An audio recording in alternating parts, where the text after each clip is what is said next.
Hey guys, Mrs. Morrow here with another favorite book in the Morrow house, Once Upon a Cool Motorcycle. So this is a super cool book where two kids work together to write one fairy tale. And this is written by Kevin OMalley. Here we go. For our library project, we were supposed to tell you our favorite fairy tale, but we couldn't agree on which story was the best. So we just made one up. I'll begin the story. My beginning is better, but go ahead. Once upon a time, in a castle on a hill, there lived a beautiful princess named Princess Tenderheart. Who's telling the story right now, Bennett? The girl or the boy? The girl. Every day, Princess Tenderheart would play with her 8 beautiful ponies. Look at them. She named them Jasmine, Nimble, Sophie, and Polly, and Penny, and Sunny, and Monica. Her favorite pony of all was called Buttercup. Please don't call him Buttercup. Call him Ralph or something. One night a terrible thing happened. A giant came and stole away poor little Jasmine. All the other ponies cried and cried, but Princess Tenderheart cried hardest of all. It was very sad. The very next night the giant came and took Nimble and Sophie. Princess Tenderheart cried all day and refused to eat. Oh, please, get a grip, Princess. Her father, the king, hired all the princes he could to protect the ponies, but night after night another pony was stolen away. The poor princess just sat in her room and turned straw into gold thread. She cried and cried and cried. When only Buttercup was left, Princess Tenderheart thought her heart would break. Oh, who would protect Buttercup? That's it. I can't take it anymore. I'll tell the story from here. So now we're shifting to the perspective of the boy. Dudes. One day, this really cool muscle dude rides up to the castle on his motorcycle. He says he'll guard the last pony if the king gives him all the gold thread that the princess makes. The king says okay, and the dude sits and waits for the giant. As if he's not even cute or anything. Who said that? The girl.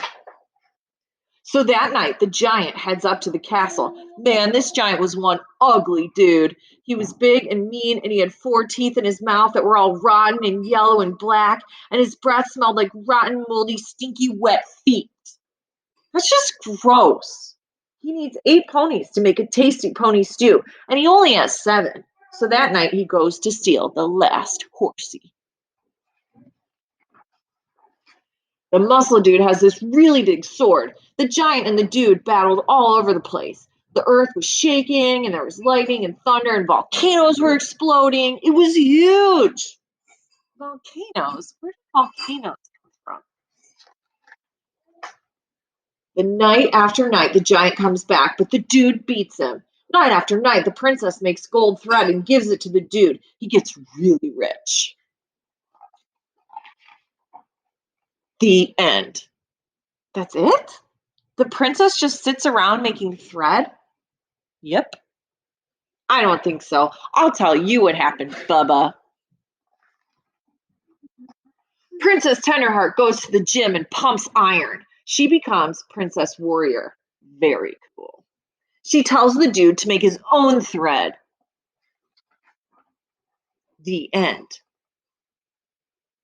So that night, the princess has this huge and tremendous battle, and the giant runs back to his cave.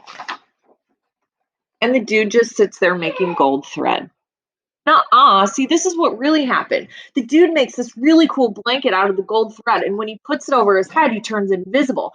Then he goes to rescue the ponies. You can't see me. You can't see me. You can't see us, because the princess goes with him. Fine. The dude and the princess get into this big fight over who gets to free the ponies. The giant hears the voices and gets so scared he jumps off the cliff. Cool, cool. Are they starting to work together? So the princess and the prince fall in love. Who said he was a prince? And what's all this stuff about love? They get married on a beautiful spring day and they have a baby. It was the most beautiful baby girl. Nuh-uh. It was a boy. It was a girl. The end. I'm a girl. So I hope you guys liked Once Upon a Cool Motorcycle Dude. And I like, in my opinion, how the two kids came together to finish the story in a way that they both liked. Compromise! Yes, Ben and Mara like that book. Talk to you later.